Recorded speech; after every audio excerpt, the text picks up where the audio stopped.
Station 98.1 FM and AM 1220. I am joined in studio by the man, the myth, the legend himself. He is Cardon Ellis, CEO. I'm going to call you CEO. I'm going to give you a raise. I'm going to give you a promotion even if you don't have it. Sounds legit. Unipest, Universal Pest Control, providing termite and pest protection right here in the Santa Cruz Valley. How you doing, Cardon? I'm doing great. How are you? I'm doing well. I'm doing well. How often are you using hand sanitizer? I feel like this is a necessary thing to have. I do have to wash and bathe often in my profession, yes. I asked you before the interview, the best bug movie is Ants, A Bug's Life, or Men in Black? Ooh, that's tough because I thought A Bug's Life had a very good hero's journey element to it. Uh-huh. But, I mean, Will Smith in his prime. Yes. They did all that good 50s and 60s Motown remaking in the not the music video, but in the soundtrack. It was excellent. And that bug was gross. Do you think Unipest could have taken out that big cockroach thing? Oh, psh. We wouldn't even let it get that big. Oh, yeah. But I do have to say, I mean, I may have done that already and just forgotten about it because they erased my memory. So, termites, ants, but what we're talking about today, bees and bee hives. Bees are nuts right now. I've gotten stung by a bee, I think 3 times in my life. Last time I got stung once on my foot, and it knocked me out for like 3 days. No, that happened to me on the upper field at William S. Hart High School when I played soccer. Yeah. I got stung by a bee through my flip-flop going to soccer practice. Oh, the stinger was that big? It went through your foot? The struggle is real. Wow. So how do you deal with a bee? How do you deal with a beehive? Oh, an individual bee. Oh, that's a good question. Actually, usually when most people see bees, if you're sitting and you're talking with your friend at the park, and all of a sudden there's a bee that flies by there, they're always going, oh no. Yeah. When they are out and about and they are foraging, they are one step away from practically harmless. I mean, they're not coming after you. They're actually extremely on the defensive. Imagine you were in a neighborhood that was dangerous, that you knew had criminals in it. Every shadow would just make you get spooked, and you know you're not looking around to thump on somebody. You're actually worried that you're going to get thumped on, right? Mm-hmm. So bees are in the same frame of mind when they're out foraging for pollen. They just see you as this big potential aggressor that's going to eat them. So if they're out and about, don't sweat it. If they're in a hive, oh, that's a totally different story. Yeah, right. Now, you were telling me last time you were in, if you can outrun a bee. Oh, yeah, you can outrun a bee. I mean, I don't know if they've done sprint races. Like, I know you can't outrun a jaguar or a puma. I mean, I'm sure maybe a bee could fly faster than a human. But what you want to do is, yes, if you step into their territory, you got to make sure you run a football field. Because they do have a territorial instinct, and that's why they attack. So, like right now, 80 to 90% of the feral, meaning the wild beehives that we're finding pretty much all over LA County, especially in Santa Clarita, have been Africanized or semi-Africanized, right? Okay. And they are extremely territorial. So if you leave that area, then you will be just fine. If it's a swarm, you don't have to worry about it. I mean, it's not that you don't have to worry about it, but they are less aggressive than if they feel they're defending a hive. Right. Okay, well, the time is 4:48. We do traffic on the 8s here on your hometown station. Dude, hit it. All right, let me hit it real fast. We'll come back with Cardon Ellis. But first, as always, traffic on the 8s.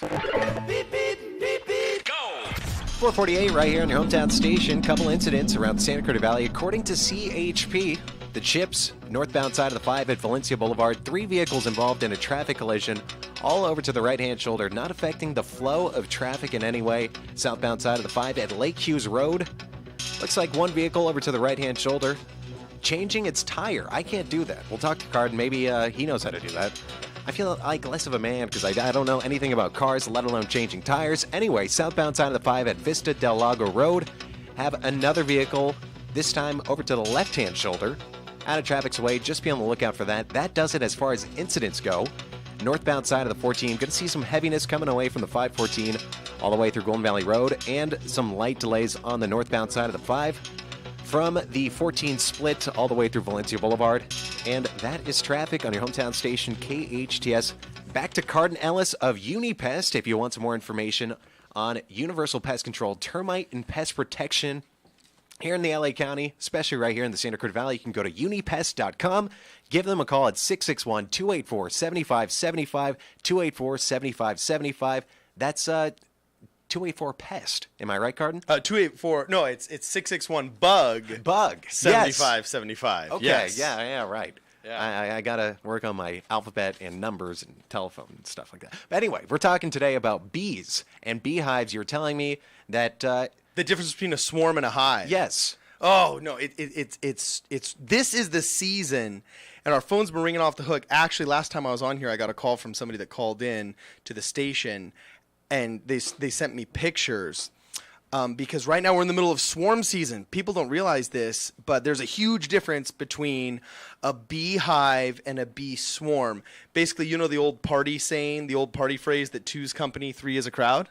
Okay. Okay, so like in the bee world, 2,000 is company, 3,000 is a crowd, and once a beehive reaches that proverbial 3,000 mark, they actually split, kind of like a cell divides, okay? Yeah. I'm oversimplifying this biology, but basically they split, and then one half creates its own new queen, and it's got all of its workers, and it goes off to try and find a new home.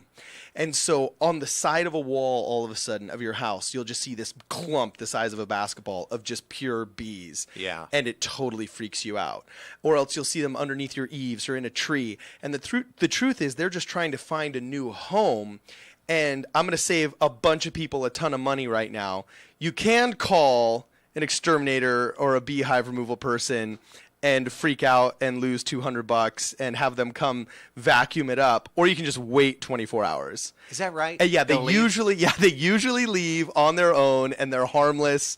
Nobody gets stung. It's not a problem. If you just kind of avoid them for a little bit, you'll be okay. Because on the side of a wall, they're not going to be able to draw honey or comb, and there's usually, they're trying to find a water source nearby. So what's hilarious is when we do get called out, in case it's like next to a bunch of kids or in kind of a sensitive situation, a lot of these guys actually just vacuum up in a bee vacuum and then let them go in Pico Canyon Park anyway. So.